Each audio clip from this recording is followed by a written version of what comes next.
Hello les amis, je suis de plus en plus en avance.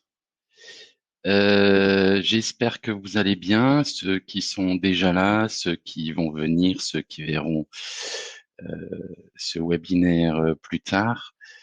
Et encore une fois, tous ceux qui ne le verront pas, je pense à tout le monde. Ne soyons pas égoïstes en cette période de temps tourmenté. Donc si quelqu'un est là, merci de me confirmer que mon micro fonctionne bien. A priori, il fonctionne. Euh, on va attendre l'heure quand même. Est-ce que c'est l'heure? C'est l'heure. Micro, ok. Merci Bertrand. Comment va l'Alsace? Il a fait beau aujourd'hui? Nous, c'est le retour du soleil. Je l'attendais. Mes cervicales s'en trouvent un peu soulagées.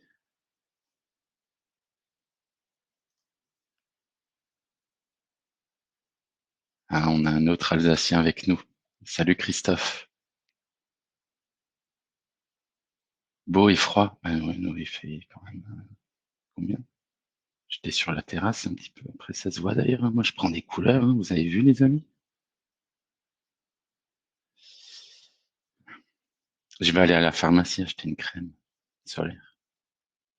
Mais j'ai pas encore mon papier pour sortir. Faut que je vous le montre d'ailleurs. Faut que je l'ai mis quelque part. Ah ouais, ici, c'est le retour du soleil. On a eu 2 jours. C'était un peu le déluge. Et ce matin, j'ai fait un peu le point, le bilan sur les semis, parce que j'ai des semis sur le toit, hein. Ça va, ça va bien. Voilà, donc c'est 18 h, on démarre. C'est disponible en rediffusion pour ceux qui veulent et même ceux qui ne le souhaitent pas. Voilà, comme ça tout est dit.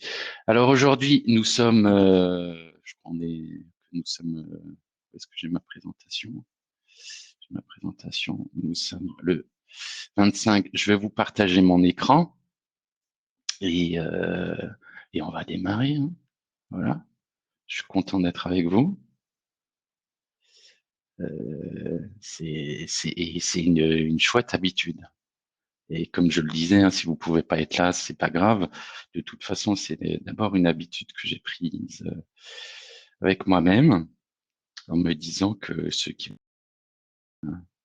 le partagent quand ils le souhaitent. Donc, on va faire un point rapide sur la situation et pas en chiffres. En fait, je vais euh, je vais vous partager un peu comment je fais ma revue de presse et ça vous permettra peut-être aussi de mieux comprendre comment je raisonne mon cheminement et comment je détecte des indices pour étayer ce que je vous partage.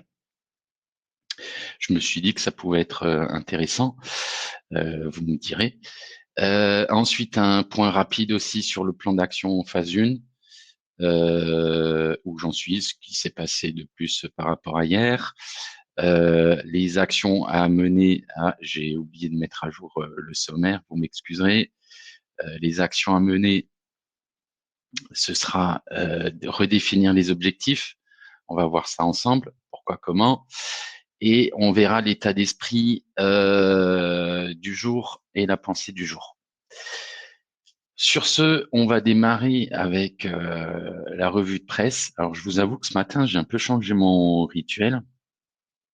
Je vous ai dit hier que je me suis assoupi avant-hier soir avec 2 oreillers. Bon, je rentre pas dans le détail et je me réveille le matin avec la nuque un peu bloquée. J'ai la nuque fragile et j'ai eu un peu de mal à m'endormir. J'ai un peu de douleur qui me lancinait. Et donc ce matin, je me suis levé un peu plus tard que d'habitude. Je vous disais 7h30. Mais là, ce matin, j'ai un peu traîné au lit. Je me suis levé à 8h30. Et du coup, j'ai zappé ma revue de presse et j'ai commencé à la faire juste tout à l'heure. Je me suis dit non, je vais la partager avec vous et vous expliquer encore une fois comment à la fois, je m'informe sans plonger dans, je dirais, ce que les Toltecs appellent le mitoté, ce grand brouillard collectif auquel on contribue tous dans nos paroles, nos actions et nos pensées à construire, mais juste tirer ce qui m'intéresse. Moi, qu'est-ce qui m'intéresse? C'est essayer d'identifier s'il y a des signaux qui nous permettent de dire qu'il y a des améliorations, non pas en termes, je dirais, d'un point de vue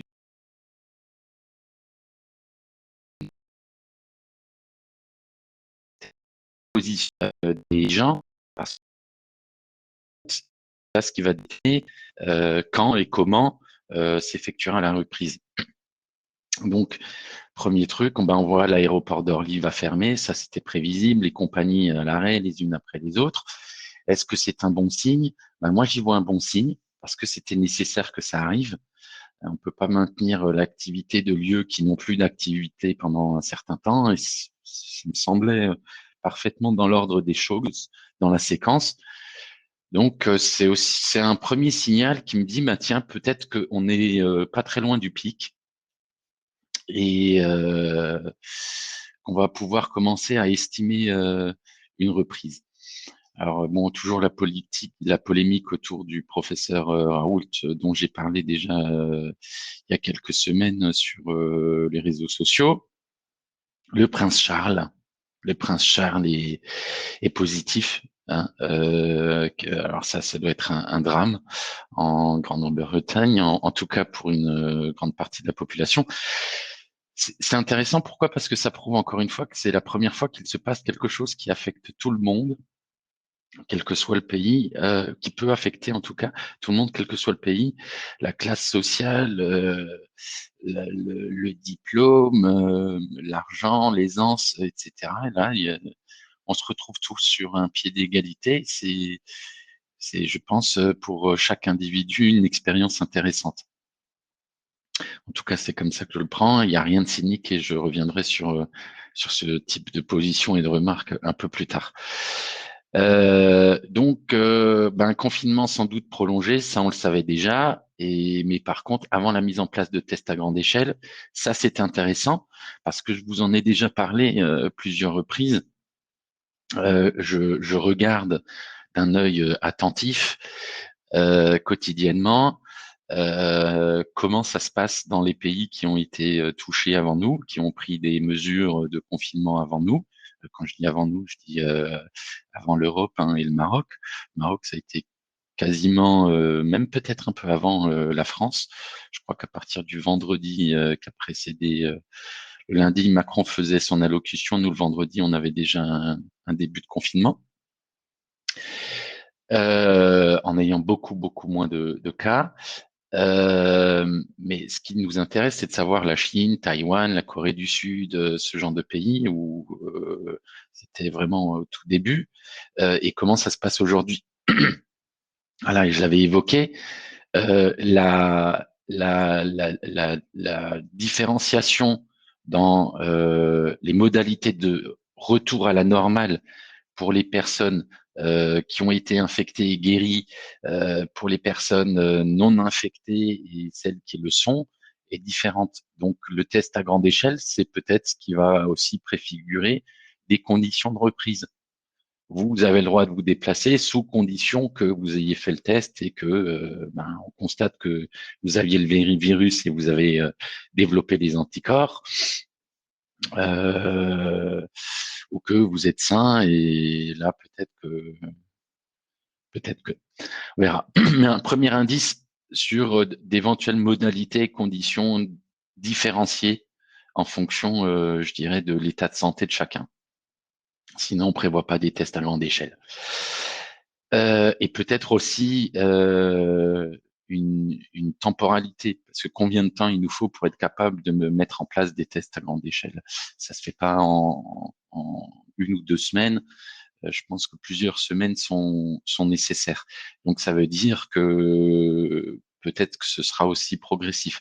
Peut-être que ce sera comme ça l'est en Chine, plus progressif dans certaines zones que d'autres. Qu'est-ce qu'on peut voir? Bon, encore Orly, le nombre de cas, bon, ben oui, ça, les chiffres, on a dit qu'on ne a pas. Ben voilà, 6 mois, 6 semaines en France, jusqu'à fin avril. Conséquence de la crise sanitaire, l'économie chinoise devrait s'éloigner d'une réforme structurelle. Alors ça c'est intéressant. Et je vais aussi le mettre en perspective avec cette phase de retour à la normale où aujourd'hui euh, la Chine annonce un retour à 60-70% de l'activité pré-pandémie et qu'un retour à 100% le trimestre prochain. Donc ça aussi, c'est des éléments de temporalité, hein. Ils ont un contexte particulier. Pendant un trimestre, quelques mois, on a une chute significative du marché. Parce que quand l'activité chute on retourne à la normale à 70%, ça veut dire une chute de 30% de la valeur du marché. Voilà, donc ça, c'est aussi des indicateurs qu'il faut tenir, dont il faut tenir compte, et on en parlera tout à l'heure là dans la redéfinition des objectifs.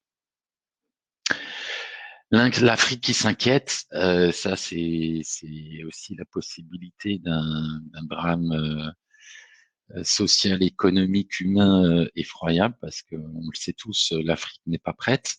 Et pourtant, on nous avait dit qu'il y avait l'effet printemps, que certaines conditions climatiques devaient, c'est ce qui était annoncé au départ. Si l'Afrique est touchée actuellement, chez nous, c'est le printemps, hein. Il fait 15, 20 degrés, il y a du soleil. Je ne sais pas combien de degrés il leur faut, alors peut-être 25, comme sur certaines fake news qui circulent. Effondrement brutal de l'économie française, ben, je veux dire, c'est quelle vérité de la palisse, hein, tout le monde est à l'arrêt ou presque. Bien entendu, hein, s'il n'y a pas d'interaction, s'il n'y a pas d'échange, il n'y a pas d'économie. Donc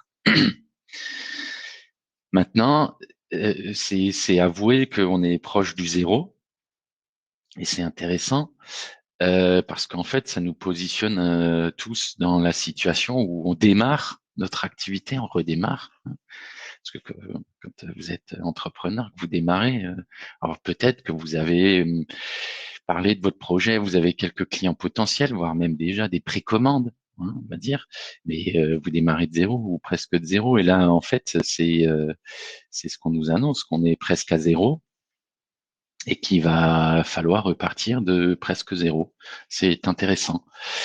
Ça aussi, ça augure de belles perspectives parce que quand on part de bas, ben la progression est très souvent, le rebond est très souvent fort. En tout cas, on l'espère.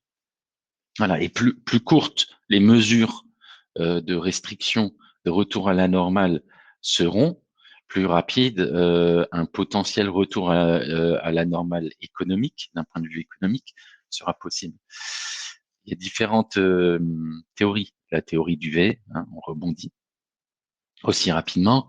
La théorie du U, hein, donc on met un peu plus de temps. Il y a une sorte de phase un peu qui s'inscrit dans la durée d'un marché bas et mou avant une très forte reprise. Puis parfois il y a le W avec un rebond. Puis le W pourrait être, d'un point de vue économique, avoir du sens si le risque qui commence à être abordé de deuxième vague d'épidémie, de pandémie, se réalise. Bon, tout ça, on verra, mais c'est les scénarios possibles. Donc santé, bon, on va pas rentrer dans le détail. Voyage, Pékin, ben, les voyageurs hein, sont un strict retour en quarantaine, donc ça va aussi impacter toutes les activités touristiques, c'est certain, lors de la phase de, de retour à la normale. Parce que comment réouvrir les lignes si c'est pour prendre le risque, peut-être nos touristes, donc tous les pays vont être concernés. Donc je suis curieux de voir comment ça va se passer. Nous, en tant que Français, on a l'habitude que dans beaucoup de pays, il n'y a plus de visa, hein. On rentre quasiment comme si on était chez nous, comme au Maroc.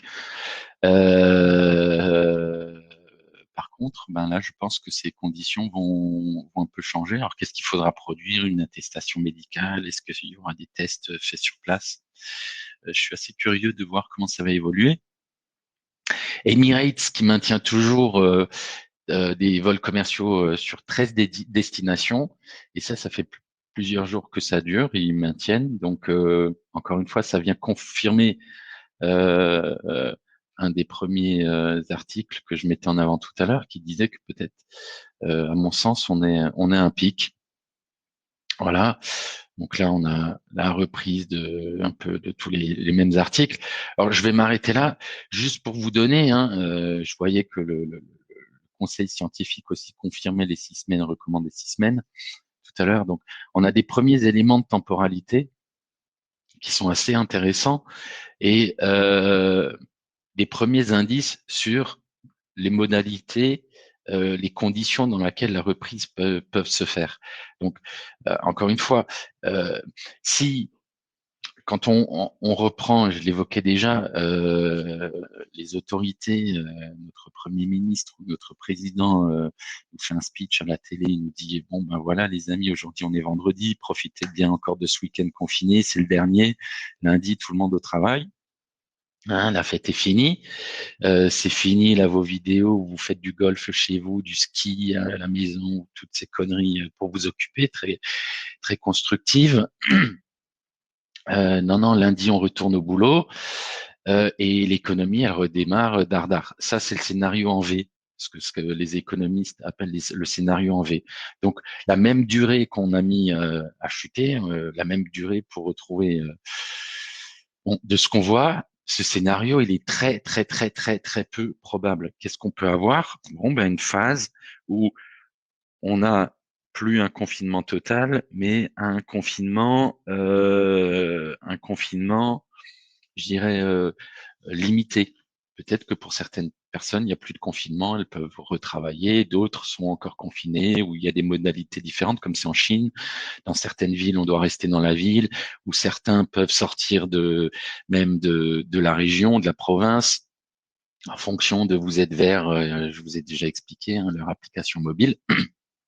Donc, le test plus ce test à grande échelle, euh, plus une temporalité recommandée de 6 semaines, ce qui nous amène jusqu'à fin avril, début mai, on est plutôt en train de se diriger vers quelque chose qui ne va sans doute pas être comme en Chine, mais quelque chose qui va être maîtrisé, le retour à la normale, encore plus si la potentialité du risque de seconde vague commence davantage à émerger, ben là, on va plutôt être dans un U. Hein, et si il y a la survenue d'une deuxième vague, là, on sera dans le W ou le VW ou on verra. Mais pour en résumer et en finir, en conclure là-dessus, pardon, il faut vraiment se préparer à quelque chose de progressif par étape. Voilà. Euh, Ça, c'était la première étape. Point sur le plan d'action, ben, j'ai initié mon plan antivirus, hein, ce que j'évoquais hier. Et sinon, ben, retour à la production. Je vous le disais, demi-journée pour moi. Et je continue mes entretiens individuels. Hein, je passe quasiment tous les matins et certaines soirées, parfois tard, comme hier soir, à échanger avec des clients, des partenaires. Et c'est intéressant aussi de pouvoir échanger avec tous mes interlocuteurs je veux dire, qui font partie de l'écosystème de mon business, mais aussi à des moments et dans des contextes différents. Ils sont chez eux, voilà. Et on se voit, on se voit tout à l'heure. Je finis de manger et puis on s'appelle. Ou ce soir, c'est totalement différent que dans le cadre purement professionnel quand ils sont au bureau. C'est aussi intéressant. Belle expérience. La pensée du jour. Imaginer l'inimaginable, est-ce ah, il y a une petite faute, je vais la corriger, est-ce être pessimiste? Alors je vais le redire, les amis. Imaginer l'inimaginable, est-ce voilà, tirer, est-ce être pessimiste? Hein. Euh, je rafraîchis, ça fait moins mal aux yeux. Ce qui est fait n'est plus à faire, c'est ça le Kaizen aussi, hein, des petites actions qui apportent une amélioration continue. Alors pourquoi je parle de ça d'abord? Je parle de ça parce que j'ai décidé ces derniers jours de partager comment je vivais la situation de manière plus constructive et positive, notamment sur les réseaux sociaux. J'ai fait quelques posts. J'ai partagé aussi ce que j'ai fait aujourd'hui.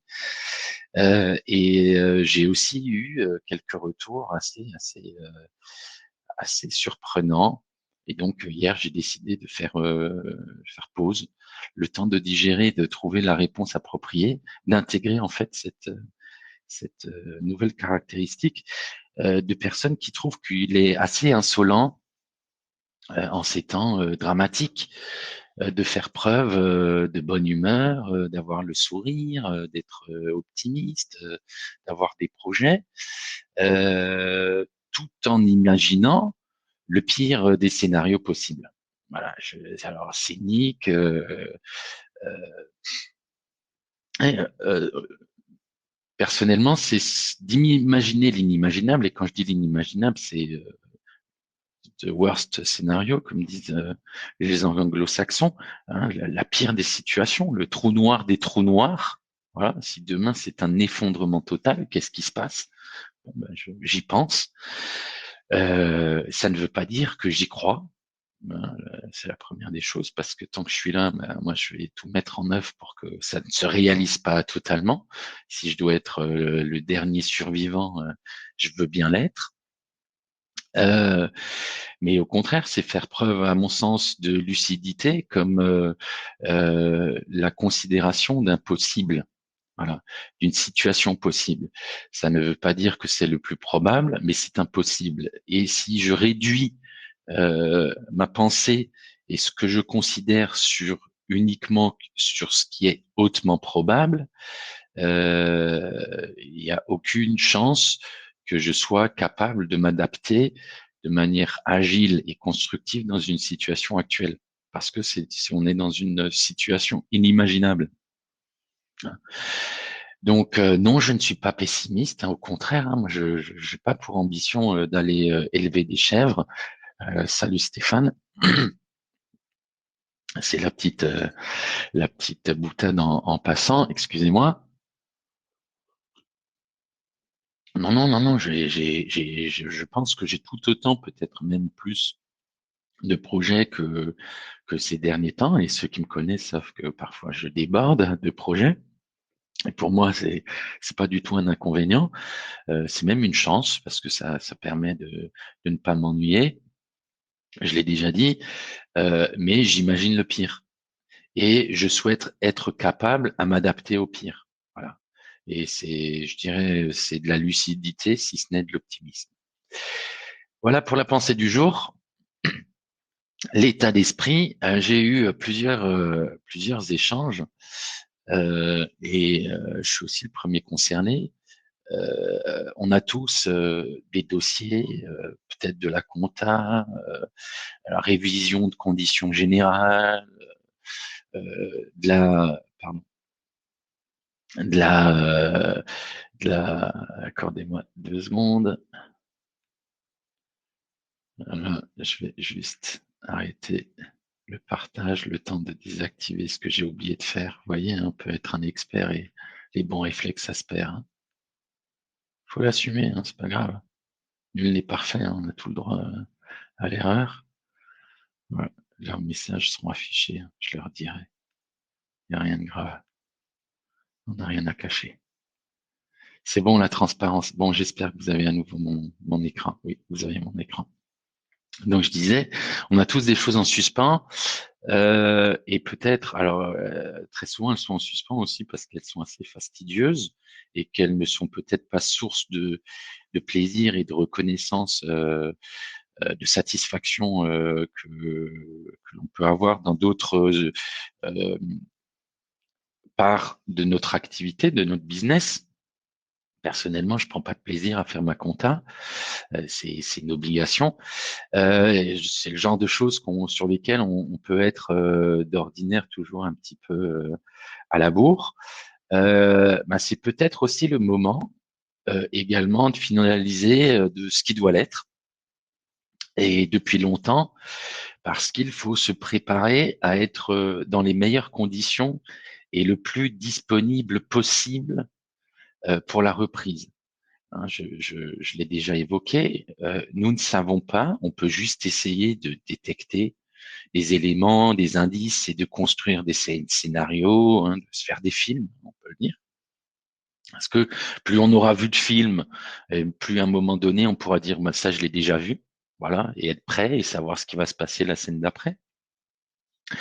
Mais euh, à ce moment-là, on va avoir besoin, pardon, de concentrer nos forces, nos énergies, nos pensées, nos actions sur ce qui va nous permettre de nous adapter et de retrouver, hein, on le disait, le rythme de croisière. Et rythme de croisière, pourquoi?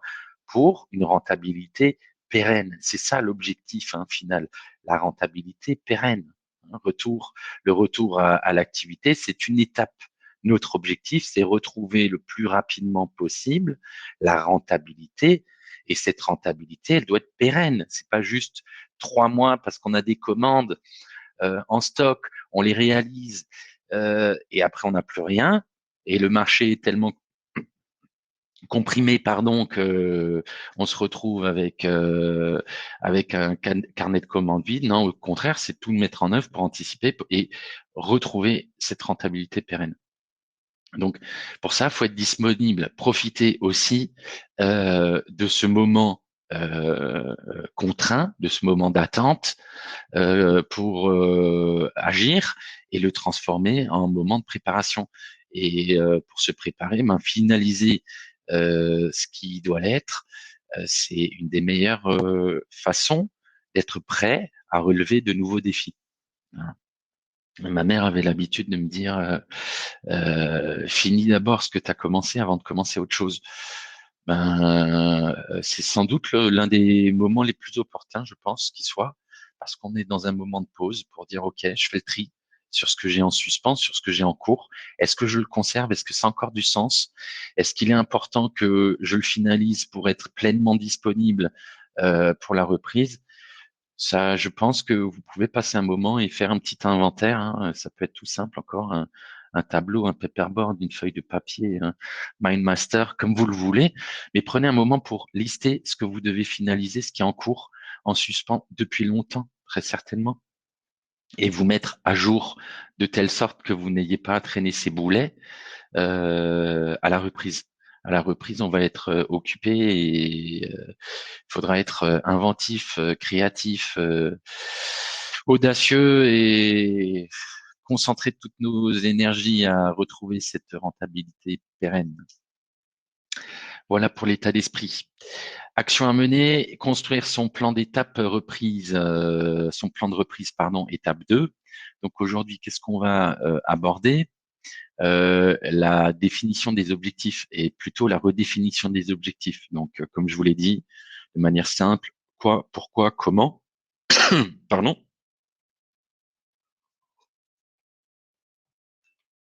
Mon objectif est de partager avec vous des pistes de réflexion.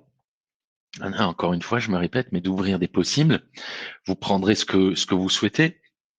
Mais encore une fois, je pense que c'est vraiment un moment précieux pour s'interroger et se reconsidérer ce que j'avais déjà évoqué, effectuer réaliser votre processus contrariant avec vous-même, contrariez-vous, voilà, contrariez tout ce que vous aviez mis en place, toutes vos certitudes, éprouvez-les, pardon, à travers le prisme de ce que vous vivez actuellement pour voir si ça nécessite que vous le conserviez ou si au contraire, vous pouvez repartir d'une page blanche. Hein, le grand reset que je suis évoqué. Alors, redéfinir les objectifs, quoi? En fait, il s'agit, je pense, et pour plusieurs raisons que je vais vous expliquer et qu'on a déjà évoquées, redéfinir des objectifs agiles et évolutifs. Alors, pardon. Je m'étouffe à moitié, mais ça, c'est mon gène mutant, c'est pas grave. Je vais le supporter encore longtemps. Donc, je disais des objectifs agiles et évolutifs. Alors, qu'est-ce que je veux dire par là? Euh, on a vu qu'il y a différents scénarios de reprise d'un point de vue économique, hein. On oublie les modalités de retour à la normale en tant que citoyen ou en tant que salarié ou d'un point de vue économique. Faisons abstraction de tout le reste. Bon, le V, le W, le U sont les trois scénarios principaux. Euh, on doit être en capacité également, ben, nous, de nous adapter. Si on a un retour très rapide à la situation normale, bon, ben, on peut revenir à une définition, à des objectifs, je dirais, antérieurs. Mais on a vu que cette situation est fort peu probable. Donc, qu'est-ce que ça signifie? J'ai échangé avec certains clients qui me disaient, ah, on, on va remotiver les troupes, on va y aller. Et on va discuter entre nous, hein, avec les vendeurs et tout. On va essayer de faire le même chiffre qu'on avait défini. On va tenir nos objectifs. Je dis, c'est chouette, c'est bien, vous avez l'énergie, mais est-ce réaliste? Parce qu'on va le voir tout à l'heure, des objectifs qu'on n'arrive pas à atteindre n'engendrent pas dans la durée, n'entretiennent pas dans la durée la motivation. Au contraire, engendrent une démotivation. Donc, il faut être lucide, il faut définir des objectifs qui correspondent avec la réalité du contexte économique et pas actuel, hein, et qui va évoluer de semaine en semaine, pour pas dire au jour le jour. Si on restreint certaines activités au départ, je ne sais pas, moi, on décide de laisser encore fermer des lieux comme les restaurants, les hôtels, et qu'une partie de votre clientèle sont des hôteliers, des restaurateurs, vous ne pouvez pas espérer capitaliser sur ce chiffre d'affaires-là. Hein, alors, il y aura peut-être d'autres restrictions, peut-être des zones géographiques qui seront plus confinées que d'autres. Vous aviez des chantiers sur cette zone, on peut pas réaliser le chiffre d'affaires, on peut pas les prospecter sur ce secteur. Donc, encore une fois, ne, ne soyez pas dans la démarche basique de back to basic, comme on dit en anglais, hein, retour à l'essentiel. L'essentiel, c'est quoi? C'est ce qu'on avait avant. Non, non, non, non, ça va pas marcher, hein. Et pour moi, c'est plus qu'une probabilité, c'est une certitude. Il faut trouver de nouveaux moyens de définir des objectifs agiles et évolutifs. Alors très souvent, on fixe des objectifs annuels. Je l'évoquerai tout à l'heure. On peut peut-être jouer sur la temporalité. Adopter systématiquement une approche quantitative et qualitative. Le qualitatif va être déterminant dans les prochaines semaines pour aussi avoir des éléments euh, euh, de reconnaissance qu'il sera et de réussite qu'il sera plus facile sur lequel il sera plus facile d'agir. Je m'explique. Le quantitatif va dépendre du contexte économique et du contexte dans lequel la reprise va être faite. Donc, on a un impact très limité. On peut dire, je veux faire 100% des objectifs que j'avais définis. Si on nous dit, on retourne à la normale à 50% et que l'activité économique elle est à 50%, je ferai pas 100%. Voilà, je ferai peut-être 100% des 50%. Voilà. Donc ça, c'est une première manière de repenser aussi vos objectifs par rapport au potentiel et non pas par rapport à un objectif virtuel, hein, par rapport au potentiel marché. Ensuite, qualitatif, qu'est-ce que c'est? Eh ben, c'est jouer plus sur la satisfaction client. Vous l'avez peut-être déjà mis en place. Moi, je sais que certains clients ont des indicateurs avec des primes. Est-ce que le commercial était là à tel moment? Est-ce que ça a été fait par le commercial, etc. Et c'est une démarche qualitative afin d'amener, de maximiser la satisfaction client. Pourquoi? Parce que derrière, ils ont un programme de parrainage. Hein. Mais ben, c'est peut-être vous n'avez pas de programme de parrainage. Initier un programme de parrainage, c'est des actions qu'on verra dans ce plan d'action reprise. Jouer sur la solidarité client qui peut s'exprimer comment? Ben, en parrainant de nouveaux clients. Mesurer la satisfaction client permet aussi de voir comment on peut, sur qui on peut capitaliser pour déclencher du parrainage. Ça, c'est des indicateurs sur lesquels on peut travailler et où chacun va pouvoir agir au quotidien. Voilà. Et sur lesquels on peut motiver, incentiver, comme on dit en anglais, quoi, challenger les collaborateurs, voire vous-même hein, si vous êtes indépendant. Donc, quoi? Il s'agit aussi de redessiner le cap hein, pour vous aider d'abord vous-même et vos collaborateurs, vous remettre sur les rails. Celui qui n'a pas d'objectif ne risque pas de les atteindre. C'est pas moi, c'est de Sun Tzu, si je me souviens bien. Hein. On a besoin d'objectifs, on a besoin d'idéaux, on a besoin de rêves. Donc c'est à vous de l'impulser et pour vous-même et pour vous et vos collaborateurs. Pourquoi? Parce qu'il faut réveiller l'espérance d'un meilleur demain. Aujourd'hui, les gens sont sceptiques, hein, on le disait, on est majoritairement dans la peur et l'inaction, dans la peur et l'inoccupation, hein, et l'ennui, et dans tout ce qui peut être fait, sauf construire l'individu. Voilà, à long terme. Hein, je le disais de manière un peu sarcastique là avec les vidéos qui circulent où les gens ils s'imaginent des trucs, des challenges à la maison. Ça c'est bon. La discothèque dans les toilettes. Je veux dire, hein, le grand reset, c'est pas pour tout le monde.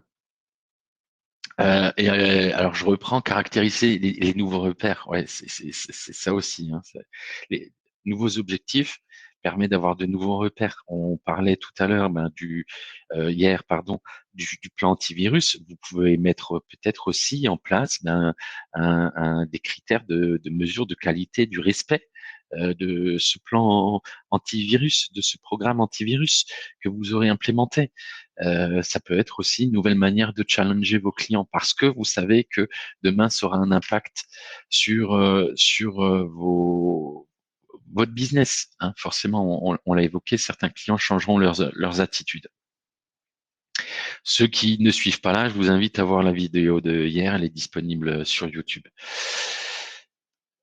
Redéfinir pourquoi? Parce que les objectifs d'avant sont très probablement révolus. Je vous le disais, on va pas revenir dans le détail, mais je pense il est nécessaire de, si ce n'est de l'accepter, de l'envisager, parce qu'il n'est pas possible d'estimer la contraction du marché aujourd'hui. On ne sait pas la durée aussi. J'ai parlé de temporalité durant laquelle le marché est affecté et combien de temps. Enfin, il lui faudra pour retrouver un niveau similaire à celui d'avant, si on revient à un niveau similaire à celui d'avant. Non, je ne suis pas pessimiste, mais comme je l'ai déjà dit tout à l'heure et je vais le répéter, j'envisage toujours le scénario du pire. Voilà, c'est pour avoir vu le film. Comme ça, si j'aurai un avant-goût au cas où. Voilà. Maintenant, vous voyez bien, ça m'empêche pas d'avancer. Parce qu'il est nécessaire aussi d'être et rester vigilant. Hein. Euh, le retour au rythme de croisière que j'ai évoqué déjà dans plusieurs sessions avec vous, et la rentabilité pérenne, qui est l'objectif ultime, la rentabilité pérenne, c'est-à-dire on est rentable dans la durée, pas sur un mois, pas sur un trimestre, pas sur un an où on aura bénéficié d'un décalage, un échelonnement, des charges sociales, une franchise de prêt. Non, dans la durée. La durée, votre boîte, c'est pas un an. Hein. Faut penser à l'horizon aussi 3 ou 5 ans. Si aujourd'hui vous avez des engagements où vous bénéficiez, on le verra juste après, d'échelonnements sur une temporalité plus longue, il faut vous projeter dans cette temporalité plus longue hein, pour le retour à la rentabilité pérenne. Hein. C'est pas juste sur un mois. Hein. Alors je sais bien qu'en tant que chef d'entreprise, gestionnaire, vous le savez, mais là c'est encore plus d'actualité et il me semble important, pardon, il me semble important d'insister. Voilà, parce que un train peut en cacher un autre. Et enfin, ben, je l'ai déjà dit, hein, on va repartir de zéro ou presque. Voilà.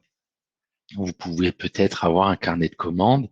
Moi, je vous l'ai dit, j'ai quasiment fini le tour de mes clients pour valider, confirmer, réévaluer éventuellement leurs engagements et leurs perspectives d'engagement.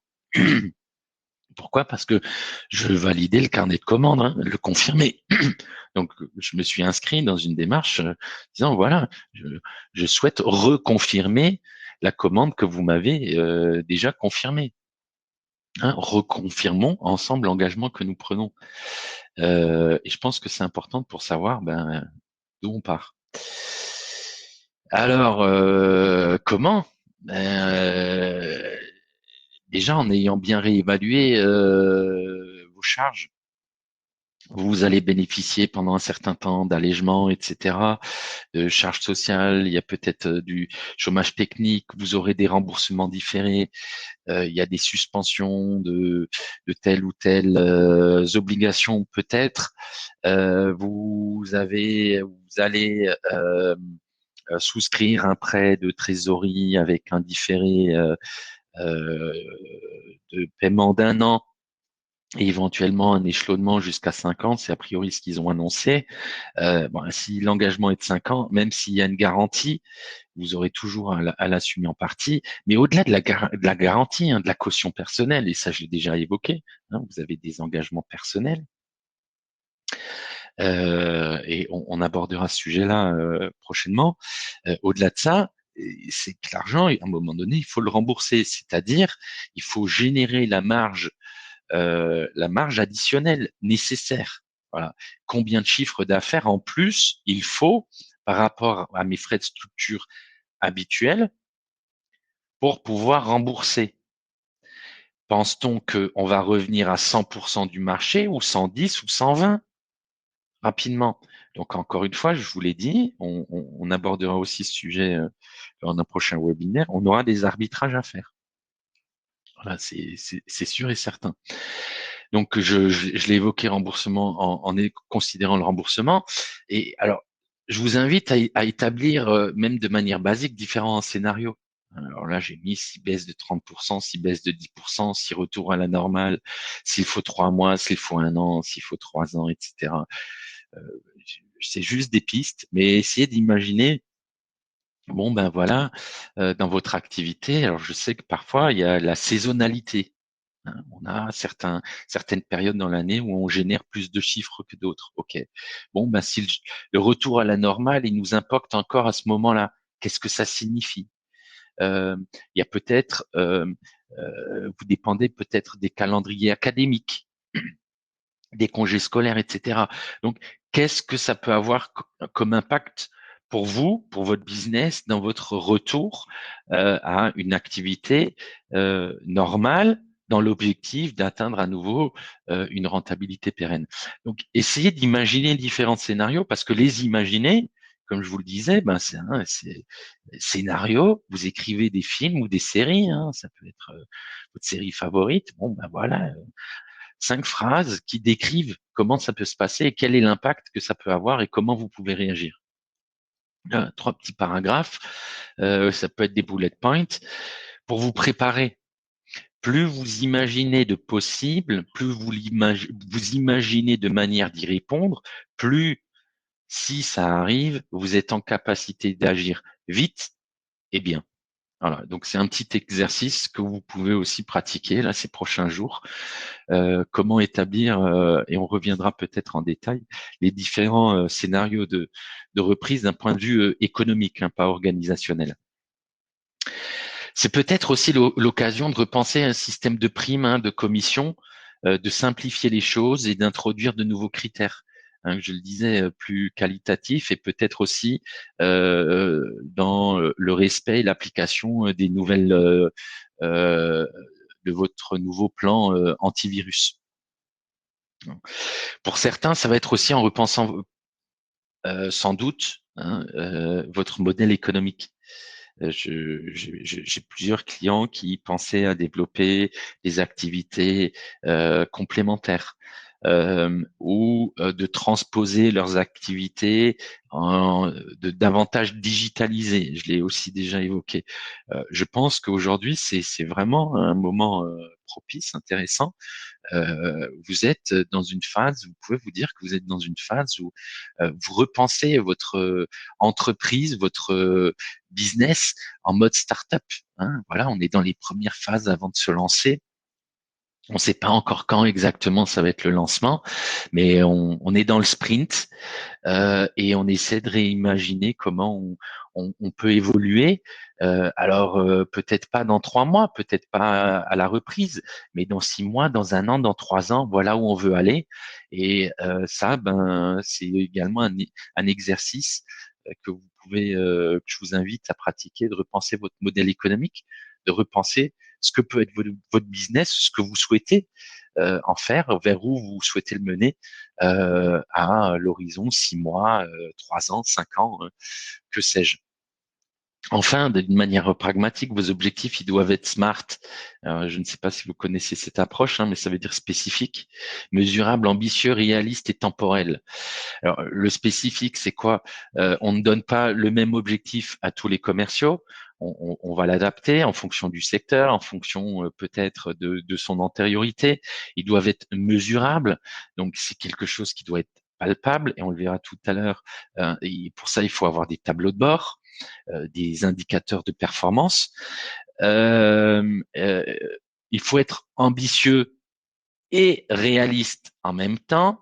Et là, je vous rappelle que nous sommes dans un contexte inédit, que nous pouvons juste essayer d'imaginer l'inimaginable et de s'y préparer parce qu'on aura pensé à toutes les versions du film, tous les remakes ou tous les épisodes de la série. Hein. Et temporel. Et là, je vous le disais, hein, je l'évoquais déjà, et c'est le point suivant, réduire la temporalité. Peut-être qu'avant, les objectifs, ils étaient au trimestre, ils étaient à l'année. Peut-être que maintenant, on les fixe à la semaine. Voilà, plus simple, moins d'objectifs, moins d'indicateurs de performance, mais peut-être dans des temps plus courts. Et n'hésitez pas à ce qu'ils soient hein, euh, atteignables, réalistes. Hein. Dans Smart, il y a aussi atteignable. Pourquoi? Parce que on recrée une dynamique. Hein. On est dans des petits sprints et puis on gagne la course.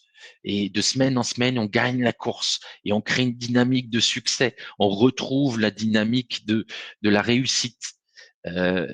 Sans doute qu'au début, décrocher des rendez-vous, ça va être compliqué. Ben, peut-être que les premières semaines, réduisez le nombre de rendez-vous, le nombre de ventes, euh, augmenter progressivement vos objectifs. Mais peut-être que la première semaine, avoir 5 rendez-vous, c'est exceptionnel. Donc, pensez aussi en termes de temporalité et de d'évolutivité de vos objectifs. Voilà, en fonction de l'évolution du contexte. Hein. Et surtout, l'essentiel, c'est mesurer et piloter en temps réel. J'échange encore avec trop de chefs d'entreprise et là je vous tire les oreilles, trop de chefs d'entreprise qui ne savent pas vraiment où ils en sont et la plupart du temps qui ne savent pas où ils en sont à l'instant T. Voilà. Au mieux, on a un rapport en début du mois suivant sur le facturable en cours. L'instant T n'existe pas ou quasiment pas. Très rares sont les entreprises qui l'ont. Très souvent, elles passent un temps dingue à mettre à jour différents fichiers pour essayer de consolider des indicateurs. Aujourd'hui, il y a des outils, c'est facile à déployer et mieux vaut un outil simple à utiliser et qui peut automatiser certaines choses et qui vous offre une visibilité à l'instant T, donc une réelle capacité de piloter que vos anciennes méthodes. C'est si vous n'avez pas encore basculé vers des outils en ligne, des vrais outils efficients, c'est le moment de le faire. Il y a plein de solutions qui existent. Vous me passez un mail, vous me dites Laurent, on peut se faire une visio, tu m'en montres quelques-uns, je le ferai avec grand plaisir. Mais abandonner les spreadsheets, c'est fini. créer vos indicateurs à l'aide d'outils. Ceux qui utilisent des CRM et les clients que j'accompagne, on va davantage travailler ensemble sur les indicateurs qu'on a déjà peut-être mis en place et en développer d'autres et les repenser dans la démarche que je vous ai proposée aujourd'hui. J'espère que tout ça, ça vous donne des idées, ça vous permet de phosphorer. Je ne vous dis pas que c'est la vérité absolue, c'est juste vous partager des pistes de réflexion, des possibilités et comment moi je m'engage dans mon business, la voie que je suis, que j'applique euh, et que j'évolue. Je vous remercie beaucoup pour ce moment précieux. Leitmotiv, hein, on n'oublie pas, tant qu'il y a de la vie, il y a de la vie, et tant qu'il y a de la vie, il y a de l'espoir. Merci à vous, les amis. Chaque jour, je me sens plus fort et davantage prêt à, à réaliser l'impossible dans l'inimaginable. Prenez soin de vous. Je vous embrasse. Salut.